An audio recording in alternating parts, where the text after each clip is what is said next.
talk a little bit about what it means to, from our burning hearts, to have ready hands, to lay everything down, to be willing to like put our hands to the plow. And he's going to roll out some of the changes or innovations that are coming out on maybe a community-wide level this next year. So next week we'll get into some of those little nuts and bolts. But this week I just wanted to talk about that first piece of burning hearts. We've all been through a lot the last few years. We went through a pandemic, so no small thing, and I would say we are still going through a pandemic. Like, that's still a thing that's happening. And we actually have some people like on the live stream that couldn't make it today. There's like a little camera over there, and so we're grateful to have friends and family piping in because we are still in a pandemic, and some people are still like hesitant to be in spaces, and we're still trying to all do the best we can and take all the precautions that we can. So you should know, like, maybe during the time or afterward, don't, like, you should not stand in front of said camera. That would not be great. And if you want to, like, put your face in the camera and wave, that's totally fine. Wave hi to friends around the city and around the country. That's what we would do. That's actually a more underground thing, not avoid the camera, like, actually, like, pay too much attention to it. That's very underground. But we are still in the midst of a concerning. I think we're coming out of it. I think there's really, really good signs, but we are still in the midst of a very unknown, changing, always dynamic situation here. We went through massive amounts of political and social upheaval. The last couple of elections were just brutal. I mean, the amount of tribalism, polarization, and like media frenzy and competing narratives and ideological alignment in certain tribes. I just think the friends you have today are not the same as the friends you had in 2019. And the friends you had in 2019 weren't the same friends you had in 2015. And the way that these kind of social dynamics are fracturing us relationally, tearing apart communities, has been shocking. I think the worst that we've seen since maybe the 60s. There's a case to be made that it's been since the 60s. We went through restrictions and limitations, lots of restrictions and limitations, some of them voluntary, some involuntary. Shut down of your office places, working remote, wearing masks, not gathering publicly. When you're gathering publicly, trying to be socially distanced, putting stickers on the floor, putting your body on the sticker until allowed to move said sticker. We went through sickness and death. I mean, I think everybody knows somebody who, relatives, friends, relatives of relatives, friends of friends who either died of COVID or things that were not related to COVID, or got it so bad that they were in hospitals for an extended period of time and went through serious, like, physiological and psychological trauma. And I would say we went through sickness and death in a way that was communally dehumanizing. We could not actually be in the room with people. We were trying to care for one another through glass and streams, Zoom streams. It's very difficult. We went through joblessness, and either forced or voluntary. Some people. In the beginning of the pandemic, there were businesses in such uncertainty, they were closing down, they were hedging entire areas of business, they were letting people off in droves. And in the back end, in the last couple of years, there's this thing that has emerged that's called the Great Resignation. People are not being forced out of their jobs, they're voluntarily leaving their jobs because it's like if you ever wanted a career change, now's the time to do it. And so there's just all this job upheaval, vocational upheaval. We went through moves, and if you were thinking about buying a house, you bought one. If you were thinking about selling your house, you sold it. We bought houses, we sold houses. And we have experienced rent cost escalation that can only be described as demonic in the state of Florida, and specifically in Tampa. We went through loss of memories. Students went through losing entire seasons of sports, lost graduations, we lost weddings, we lost funerals, we tried to Zoom, we tried to stream, we moved things outside that really should be inside, we canceled things altogether, we let go of birthdays and memory-marking experiences. I would describe all of these things as sticky experiences. They stick to you. They are uniquely disruptive, uniquely difficult to navigate, adaptive in nature, and because of that, they pull harder on your energy, and they evoke in you and in me and in us an increasingly anxious response. This is what makes these experiences sticky. They stick to you. You don't quite so easily let them go and move on and forget and move forward. And because so many of these experiences stick to you and you carry them with you into the present, we live now so heavy because they're stuck to us. We're holding them, all of these experiences. And when we carry so much with us from the past few years, past 3, 4, 5, 6 years, it leaves nothing left of our heart to gaze upon the future. It's completely saturated by the stuckness of what we're carrying. And I think as we considered a word for our community for this year, we felt that tension between the past and the future, and how limited our heart, how much less of our heart is available, actually, for the future because of the stacking and stacking and stacking of these sticky experiences that we carry with us.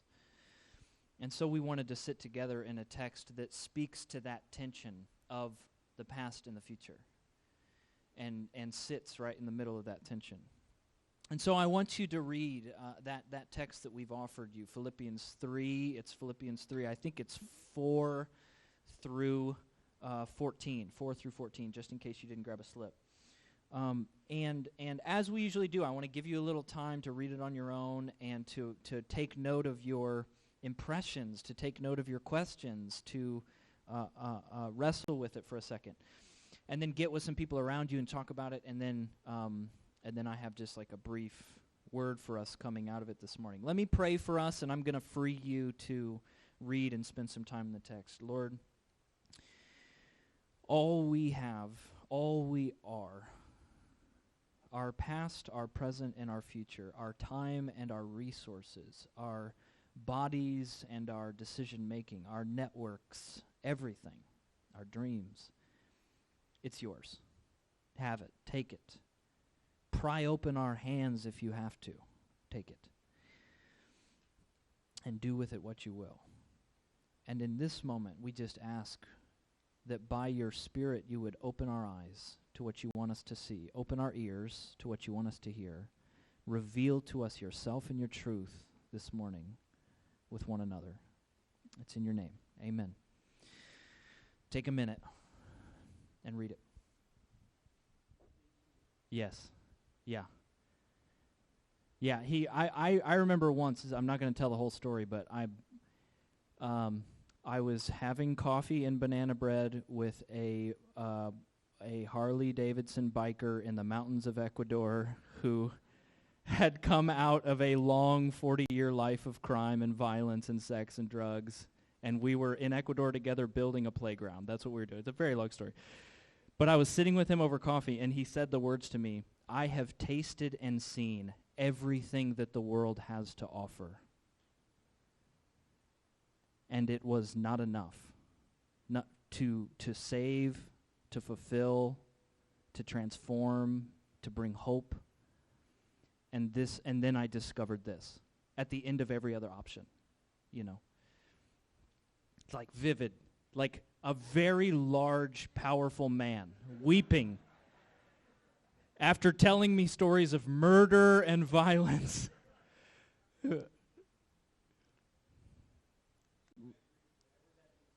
Whatever the dude said. Yes, sir, yes, sir, yes, sir.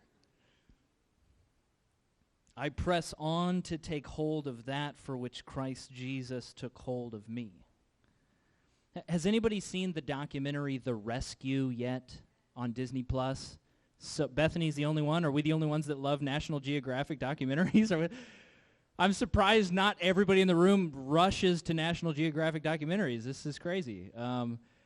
The Rescue is a documentary about the 13 kids and their coach that were in Thailand that were a soccer team, and they got trapped in the caves for many, many days back in 2018. And it was just these caves that it was like their park. It was like their public park. It's where they went to play as a group of kids, and they went to hang out in these caves and explore the caves and have fun, which they've probably done so many times over the course of their life. But when they went into the cave and they started exploring, I mean, the thing is, there's miles and miles of cave to explore, and they went in for hours, and they didn't realize that right after they went in, it just started dumping rain. And as they were in the cave, they got to a chamber, I think it was chamber 4 of the cave, which is about 3 kilometers in from the mouth of the cave. And all of the caveways got completely submerged in water. It's about like a 2 to 3 hour trek to where they were deep into the caves. And so they were trapped. There was no way out. And people started realizing they were gone. It didn't take long to figure out where they were. And chaos ensued. I mean, they brought in the Thailand government, the Thailand military. The equivalent of the Navy SEALs of Thailand got engaged, trying to find a way to cave dive, get the equipment and the skill and the wherewithal and the plan to cave dive through through the waterways in this cave to find where these kids were. Over 7 countries got involved in this enterprise. The best of the best. The Americans actually sent a team of SEALs on the ground involved.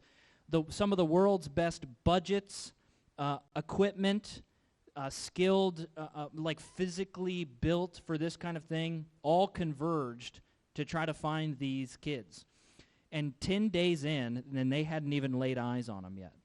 Those kids were in that chamber for 10 days, and they didn't even know if they didn't know where they were, and they didn't know if they were alive. And before giving up, they decided, I get, last chance, last bet, we'll try anything. And they started asking around the cave diving hobbyist community who were the best cave divers that would maybe come out and give a shot at this thing. And everybody in the cave diving hobbyist community pointed to these 2 middle-aged white guys in Britain and said these guys, their names were John and Rick Stanton and John, I don't remember how to say his last name. These are just like 2 late 40s, early 50s white guys, retired. They're just like hobbyist cave divers, and they were like, you want to come out here and give this a shot? And they were like, sure, we'll give it a shot. And in the cave diving community, there's thousands of dollars worth of equipment that you can get amassed to do record-breaking, high-level cave diving. And these guys, Rick specifically, there's this piece of equipment like a cylinder that has to do with breathing. I don't even know what it does, but it has to do with your breathing. And you got to spend thousands of dollars on those things. But he looked at everything available in the market, and he's like, no, it's not good enough. And he made one in his garage out of plastic and tubes on a lathe, and built one himself, and would show up places, and people would be like, what is this thing? That you're going to die down there. And he would go and get a world record, and they'd be like, what is this guy made of? This is the craziest thing. So he shows up, Rick and John show up at these caves with their little garage-made plastic and tubes equipment. In the midst of all this military and high budget, high equipment, best of the best, they show up with their little garage-made stuff, and they're like, they literally on the first day they showed up, they're like, we're going to go in. And the Thailand government's like, over our dead body, you're going to go in. Because they were afraid of liability. These 2 guys are going to kill themselves. We're going to be in trouble. Media outrage. And John and Rick said, no, we're going in right now. It's they just showed up and they're like, all right, do we go now? We're going to go now.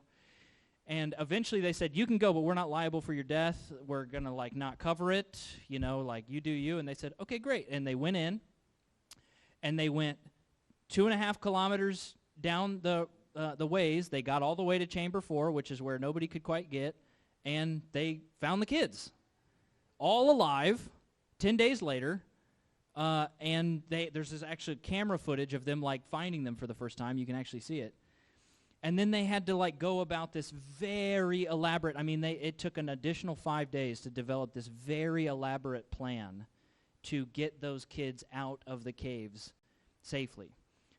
It's a long story, and go watch it. It's great. Go watch it. But all 13 kids survived, pulling them out of these caves, like hours and hours of deep cave diving. 13 children were saved from darkness and death, not by impressively trained and well-resourced ventures, but by the unique gifting and passion and commitment of some remarkably unimpressive people. They used what they had. They used their own passion and wiring and experiences and what they had in a garage, and matched with commitment and passion for a cause. And they accomplished what the best of the best, trained and resourced from entire countries, simply could not do, could not figure out. I think the idea behind, the driving force behind the underground is that there are people in your neighborhood that are stuck in a cave. They're stuck in chamber 4. In the dark, in hunger, in desperation. There are homeless and hungry in the park and underpasses, stuck in a cave, stuck in chamber 4. There are middle schoolers and high schoolers, either in the schools that are in your neighborhood or in the hallways that you walk, that are stuck in a cave. Dark and desperate, hungry for answers, hope, future. There are employees in your office. There are clients at your counter that are stuck in a cave. There are teammates in your rec leagues. There are people on your pickleball courts. There are customers of your coffee shops. There are regulars at your bars that are stuck in a cave. They're stuck in chamber 4. And First Baptist of somewhere and something, with $60 million, 47 paid staff, and 38 combined seminary degrees, do not know anything about those caves. You do. They can't, with all their resources and expertise, training, they can't actually navigate those caves the way you can. I mean, you can even call Francis Chan if you want. He can't navigate them caves. I mean, I'm just looking around the room. Got John Leslie in the room, who's doing apartment complex ministry for years, overseeing teams in years. Man, the budgets around this, the expertise, the people, the staff, the personnel, they don't understand apartment complex ministry the way that John, his wife, and the people that they oversee have for years. Looking at Travis in the back, doing ministry with gang youth for years, and has been in the hip-hop industry for years, and understands the caves of the hip-hop world and of the gang youth journey and life. Better than me, better than any of us in this room. You can. And I've got caves that I can. Simple, unremarkable, unimpressive in any way, with all of you who you are and what you have. You can, better than anybody, because you know the caves and you know the one who rescues. That's it. You know the caves and you know the one who rescues. This is why the past few years of constant, sticky experiences are actually so threatening, so serious, because they suffocate our dreams and our hope for the future, our ability to even think or problem solve or have vision or innovate or be creative about the future, about the caves, because they eclipse the goal. The sticky experiences they preoccupy us. They steal our gaze. They steal our imagination. They steal our concentration. And they eclipse, they get in the way, they take the seat of the prize, of the goal. Things that are unworthy, displacing that which is worthy. They fracture our heart's gaze. They divide our heart's attention. We wake up in the morning thinking about defending ourselves and defending our tribe and defending our ideas from people who misunderstand us, or people who share misinformation, or people who share false narratives about me or my people or my tribe or my ideas or my group. And we play it out on social media typically, like 90% of the time, you know. We spend our drives along 275, which is getting longer and longer and longer these days. We spend our drives dwelling on what's been taken from us, what we've lost, what's slipped through our fingers like sand the last few years. Jobs, resources, opportunities, living situations, friends, moments. We spend our lunches imagining the opportunities that we've missed. Graduations on Zoom, loved ones lost across the glass, funerals over streams. Voids in our history, gaps in our story that we feel like we need to fill. We need to fill it up, make meaning out of it, if anything. We remember in the shower the good times, the successes we've had, the high points, the mountaintops, the times when we were maskless and we had barbecues and people loved each other and Facebook didn't exist.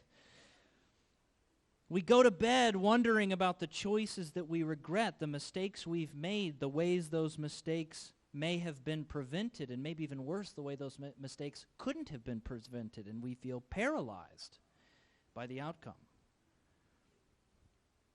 Sticky experiences that we carry with us. They capture us. They preoccupy us.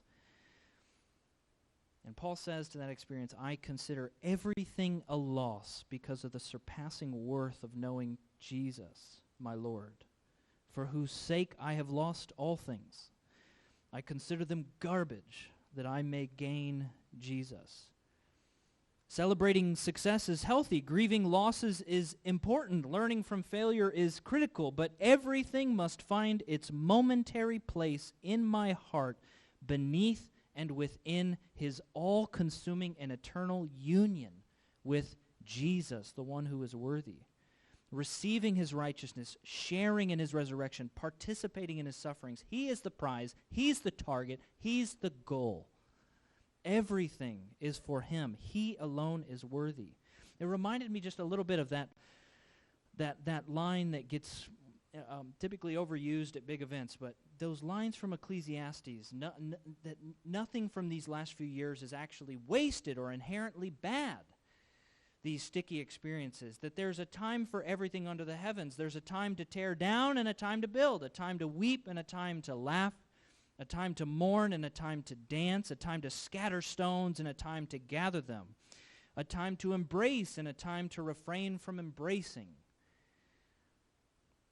a time to search and a time to give up, a time to keep and a time to throw away, a time to tear and a time to mend, a time to be silent and a time to speak. There's room for it all. But in the end, anything that threatens my heart's gaze, my heart's preoccupation on the Lord is to be counted garbage. Garbage, garbage, garbage. It is all, in the end, in comparison to Jesus, nothing. Nothing. Everything is lost because of the surpassing worth of knowing Jesus. The only thing worthy of our preoccupation is Jesus. And where our heart gazes, so goes our time. Our calendar, what does your calendar expose about your heart? What do our screen time monitors on our phones expose about our heart? I think our calendars are theological documents. Our screen time monitors on our phones are spiritual fruit diagnostics. What do they reveal about the heart, the gaze of the heart, the preoccupation of the heart? Where our heart is, so goes our money. What do our budgets expose about the heart? And not just our budgets, because budget is like a plan for what you're going to do with your money, but then you actually have credit card statements, which might be different from your budget. What do our credit card statements expose about the heart? These are theological documents. And we are going to talk about, next week, there is going to be an invitation to the whole community to say again to the collective, to the underground, to say again, we want to be able to partner in the work of this whole community and sow money and seed and partnership into all the microchurches at this level. Count us in again. We want to say yes again. That's going to be next week. But I just want to say for a moment, if I could, that the trends that I'm seeing and watching in Christian giving and philanthropy generally are very concerning. It comes from a few places. I think one, because of the sticky experiences of the last few years and the heightened anxiety of the last few years, and trying to figure out how to function in a wise way. It's really a conflict of wisdom. What is wisdom here? I do think there has been a large shift away toward giving out of our abundance. Giving from take care of me first, take care of my family first, take care of my friends first, what's left, and then I make my commitments. And that might be the world's version of giving, but that is not actually kingdom generosity. By definition, it is not kingdom generosity. And I actually want to make a strong plea to you, not even for the sake of the underground. Listen, I want you to give generously to the kingdom. You might know missionaries and friends and like organizations that you support and communities that you love. I'm making a claim to give generously to wherever the Lord is inviting you to give. If that's the underground, awesome. I would be really happy about that. But my concern is for you, like your soul. Because if you cannot name specific things that you have sacrificed, that you want or you even feel like you need, but you're choosing to go without because the Lord is inviting you to be a sacrificial partner to his work of the kingdom in some way. If you can't name things that you're going without, it's not kingdom generosity. We don't give from our last, we give from our first fruits. And I would actually argue that that under grace we're invited to be cheerfully generous above and beyond what the law requires, which is the case of any other moral or ethical situation that the law says don't murder, but I say if you're angry, it's the same situation. The law might say don't be adulterous, but I say if you even think with your eye, if you even look or feel in your heart, it's the same situation. So under grace, there's actually there's above and beyond consideration of what the law requires. And I'm saying in the New Testament, you can tithe your entire spice rack down to the mint and the dill and the root. You can tithe your whole spice rack. Yet if we forget these higher elements of love and justice and mercy and sacrifice, we've missed it. And I actually think giving 10% is not the ceiling, it's the floor for 2022 New Testament radical sold out to Jesus people, disciples. And again, I'm not if you don't want to give that this way, that's fine. We're going to steward that money across the city, across microchurches. But if you've got other folks you want to give to, ministries you want to give to, please do it. Give, go against the patterns of this world to care about you first, please. And structure a theological budget and walk in generosity that screams to the watching world, Jesus must be alive by the way that this person stewards their resources. I'll get off that soapbox. Is that okay? We're good? We're all right. Where our heart gazes, so goes our time. Where our heart gazes, so goes our money. Where our heart goes, so goes our imagination. What do our dreams, our imagination expose about the heart? Do we catch ourselves dreaming about our how to get a better living, a better house? How much time do you spend on Zillow? Do we, gaze and dream about how to spend more time with our immediate family in 10, 15 years? How much of our time and attention is given to the rescuer in the caves? like obsessed with the caves that God is sending us to. How to get through the water, how to get through the tunnels, how to get to Chamber 5, how to find the people that are hungry for the Lord. And where our heart is, so goes our prayers. What do our prayers expose about the heart? About what we're yearning for, longing for, the state, the level of our desperation, our awareness of our own futility without the Lord, without Jesus. Apart from him, we can do nothing in the end. Our awareness of our need for him, of the city's need for him. Where do our hearts gaze? If the worship team would come up, I want to close as we just take this first week to consider like the gaze of our heart, our preoccupation, the ways that the last 3 or 4 years are actually threatening that preoccupation, our ability to dream again, our ability to run again toward the goal, toward the prize. You might not know, but there's a great war afoot in the hallways of this mall. There's a great war. Stacy's already laughing. There's a great war afoot in this mall, and I've been drawn into it.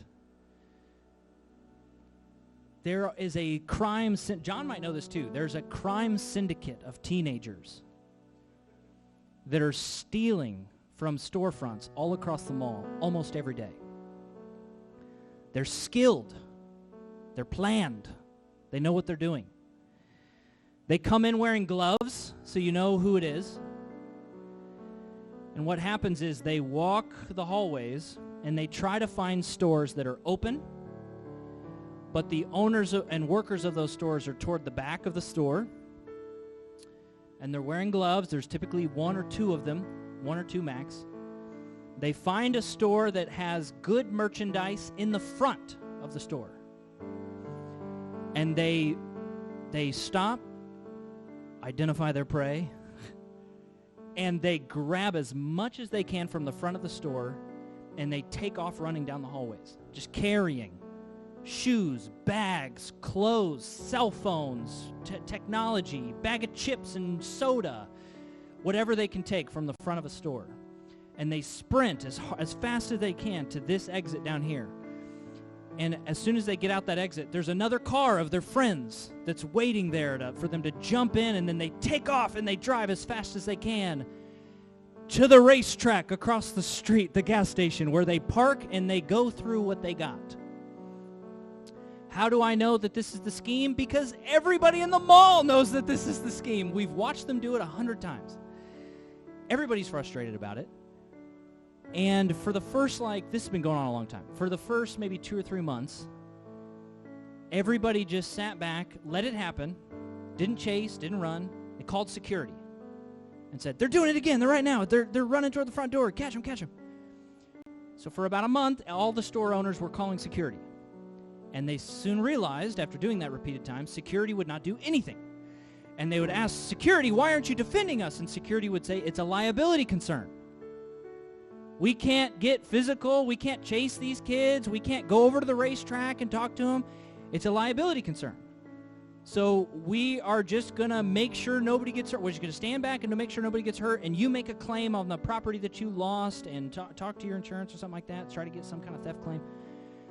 So after a couple months of security not doing anything, some of the store owners start getting really angry, like nobody's going to do anything about this. So then, over the last couple months, now the store owners are taking matters into their own hands, and they're chasing these kids through the halls.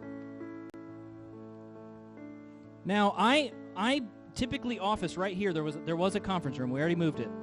We moved fast. So there was a conference room. I would always office in that conference room. I have a desk, but I haven't sat there once in 3 years. But I sit at this conference table, typically because I like the sun. I like the little sunlight out there, out of that spotlight. So I would sit at this conference room and I'd be working, and 3 times a week I would just see a kid running down the hallway carrying stuff, and then some store owner, typically like in their 40s or 50s, chasing as hard as they can after them, not winning, not going to catch them. And then other store owners started getting involved too. And they chasing crowds. And a couple times they would catch the kids here at the end, and they'd take their stuff back. They wouldn't get violent. They'd say, just give me the stuff. Stop stealing from my store. Just give me my stuff. The kids would give the stuff back, and then they'd take it back, and then within a couple hours, the kids would just steal it again. They just go take it again, and they try to get away that time. I would just sit here in this conference room, and I'd just watch it happen. And I wouldn't get involved. Several times it happened, and I just wouldn't get involved because I was so busy just trying to deal with what's happening with the world. I'm dealing with budgets that are in flames and leaders that are in crisis and relationships that are breaking and all that. I'm just like, I'm focused on other things. And I had about 2 months ago, I just had a moment where I was working on something. I see a kid run down the hall, and I just thought, I'm going to get involved. And I run outside, and I run down the hall, and I get involved, and they've caught the kids get, and they've never thought to ask the kids, why are you doing this? So I just asked the kids, why are you doing this? Everybody else left. Nobody got the stuff. I asked them, why are you doing this? And these kids are like basically like a lot of these kids are homeless. They're like couch riding. They're taking the stuff to the pawn shops on Fowler. They're just trying to get some money, and then they're going to McDonald's or Steak and Shake to get lunch. So I just start getting involved in these fights 2 times a week, probably. And I run out here. Then Stacy and Jessica caught me one time. I don't talk much about. None of the staff know this has been happening. I run out of here, and Stacy and Jessica caught me, and I ran down there. And what happened was these kids stole from a bag shop. And the cell phone people right here, the cell phone guy, his name's Z, he's like, I'm going to get him. Runs down, sprints down, catches him, and he just starts beating on him. And again, it's like, none of this is working. We got to do something that's working. So I get over there, and I'm like, hey, let's not do that. Maybe not. Maybe hard pass on that. And I tell the kids, give the stuff back. Don't take the stuff. We take it. We put it back. He's really mad at me. And then the kids come back in, and the kids steal from this shop right here 10 minutes later and run off with it. And the guy that's in this store, he's really mad at me. Cell phone guys mad at me because I let him go. Clothing people mad at me because we didn't punish them the first time. Security guards come by and chew me out because they heard I was like trying to get involved. Security guards are mad at me. Everybody's mad at me. Where? Everybody's mad at me. Jimmy Jazz.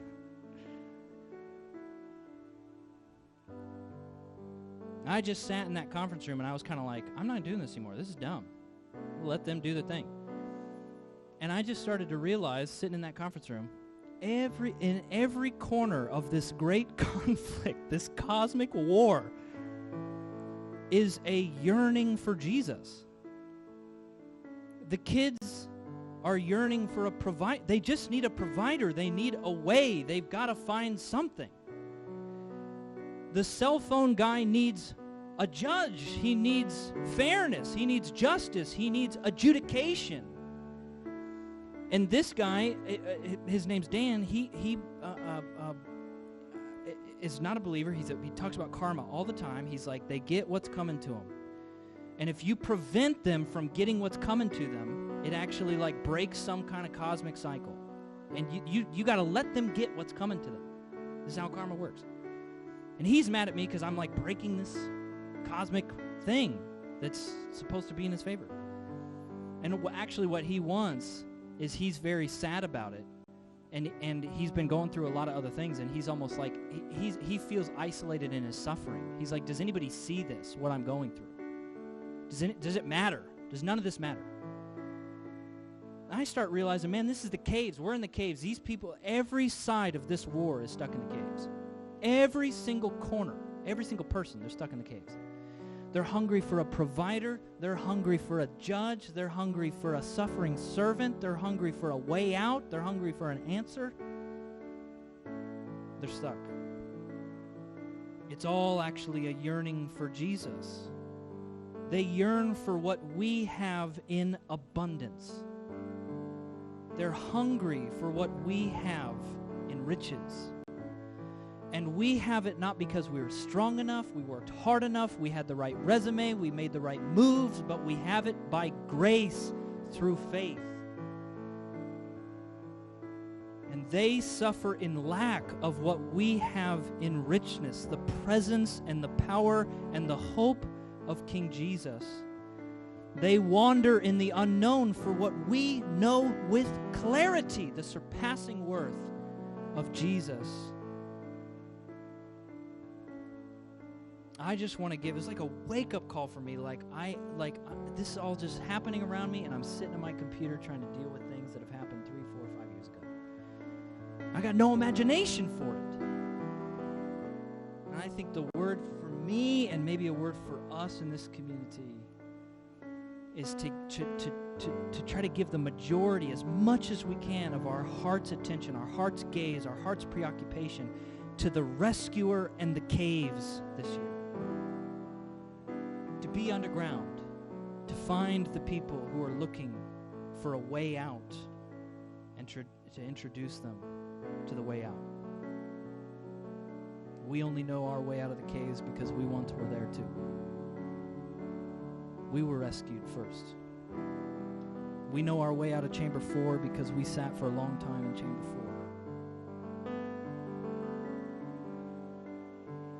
4. And we don't forget from where we were delivered.